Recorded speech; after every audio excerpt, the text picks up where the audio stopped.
Flow is often described as that magical state where everything clicks. Your focus sharpens, time dissolves, and action feels effortless. Ironically, the moment you try to enter flow, it slips away. That's because flow is not something you force, it's something that emerges when resistance disappears. Think about the last time you were completely absorbed in something without realizing it. Maybe you were writing, coding, drawing, training, or solving a problem. You didn't announce to yourself, "Now I will enter flow." You simply started. Your attention narrowed naturally. The mind stopped jumping ahead. The body followed. Flow didn't arrive because you chased it. It arrived because you stopped interfering. Most people block flow before it even has a chance to appear. They sit down already tense, already demanding results, already measuring progress. They want peak performance immediately. But flow doesn't respond to pressure. Pressure signals danger to the nervous system, and a stressed system cannot enter a state of effortless focus. Flow requires safety, permission, presence. Here's a powerful example. Imagine a musician practicing alone versus performing while obsessing over mistakes. In the first case, the music flows. In the second, the mind interrupts every note. Same skill level, different mental posture. Flow didn't vanish because ability disappeared. It vanished because awareness became self-conscious. Flow begins when attention moves from outcome to process. When you're no longer asking, "Is this good enough?" and instead asking, "What's the next honest action?" That shift alone removes friction, and friction is what exhausts you, not effort itself. Another overlooked truth: flow cannot coexist with multitasking. Every time you divide attention, you fracture the state that flow depends on. Flow requires a single channel, one task, one moment, one direction. This is why flow feels so rare in modern life, not because people lack discipline, but because they live in constant interruption. Notifications, internal and external, keep pulling the mind out of depth. But here's the key insight. You don't need perfect conditions to enter flow. You need clear entry, a simple ritual that tells your mind, "Now we begin." Athletes do this instinctively. Writers often do it unknowingly. A specific place, a specific time, a repeated action. These cues bypass overthinking and ease you into momentum. Flow also doesn't require motivation. Motivation fluctuates. Flow depends on continuity. Start small. Lower the bar so much that resistance disappears. 5 minutes, one paragraph, one rep. Flow grows from movement, not from waiting to feel ready. If this perspective is already shifting how you think about focus and performance, take a moment to support the channel. Subscribe and leave a like. It helps this content reach people who are stuck trying harder when what they need is to let go. There's much more beneath this surface, especially how ego, control, and identity quietly block flow without us realizing it. One of the biggest reasons flow feels so elusive is because the ego wants credit before the work even begins. The ego wants reassurance, recognition, and proof that the effort will be worth it. Flow doesn't negotiate with that part of you. Flow shows up when the need to be someone relaxes, even temporarily. Have you noticed how flow is easiest when no one is watching? When there's no audience, no expectation, no comparison? The moment you imagine how others will judge the result, the mind tightens. You start managing perception instead of engaging with reality. Flow disappears not because you lost skill, but because attention turned inward in the wrong way. A clear example is creative paralysis. Someone sits down to write, paint, or build something, but nothing moves. Not because they lack ideas, but because they're pre-editing everything before it exists. They're trying to control the outcome instead of trusting the process. Flow requires trust. Trust that the first version can be bad.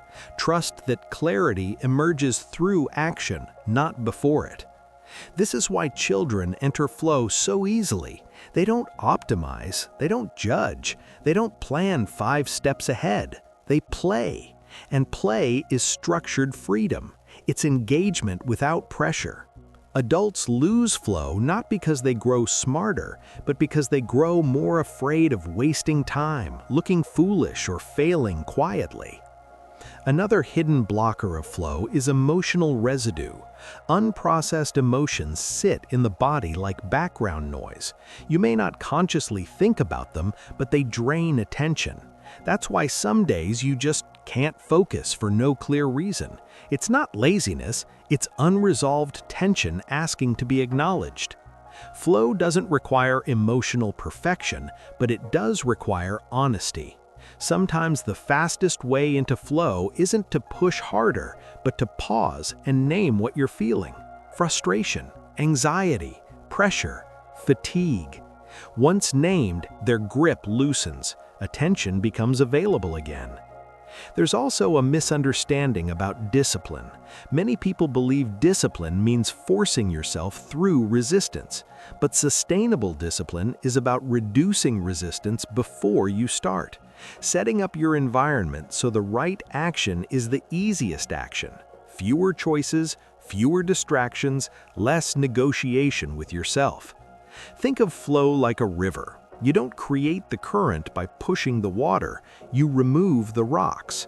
The rocks are overthinking, comparison, perfectionism, emotional suppression, and constant interruption. Remove those, and movement happens naturally.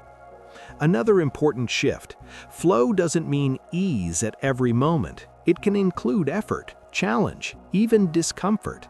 The difference is that discomfort in flow feels meaningful, not draining. You're tired but not depleted, focused, not tense. That's how you know you're in it. If this is resonating, take a second to reflect on what might be blocking your flow right now. And if this content is helping you see performance differently, this is a good moment to like the video and subscribe. It supports deeper conversations like this, reaching more people who are stuck trying to force progress. Flow becomes consistent, not when you chase it, but when you build a life that stops pushing it away. This is where everything comes together. Flow is not a peak you visit occasionally. It's a byproduct of alignment between your energy, your attention, and your intention. One of the most practical ways to invite flow is to respect your natural rhythms. You are not meant to operate at the same cognitive intensity all day. There are moments when your mind is sharp and expansive, and moments when it needs recovery. Flow tends to appear when you work with those rhythms instead of fighting them. When you force focus during mental fatigue, you create resistance. When you honor timing, focus deepens effortlessly. This is why flow often shows up after movement, a walk, light exercise, even simple stretching. Movement discharges excess mental tension and brings attention back into the body. Many breakthroughs don't happen at the desk. They happen when the body is allowed to move without demand. Stillness and motion work together to open flow. Another key is intention without attachment.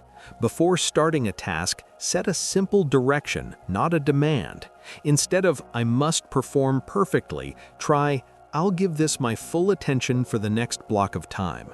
That subtle shift removes outcome pressure while preserving commitment. Flow thrives under commitment without control. Equally important is knowing when to stop. Flow cannot be sustained indefinitely.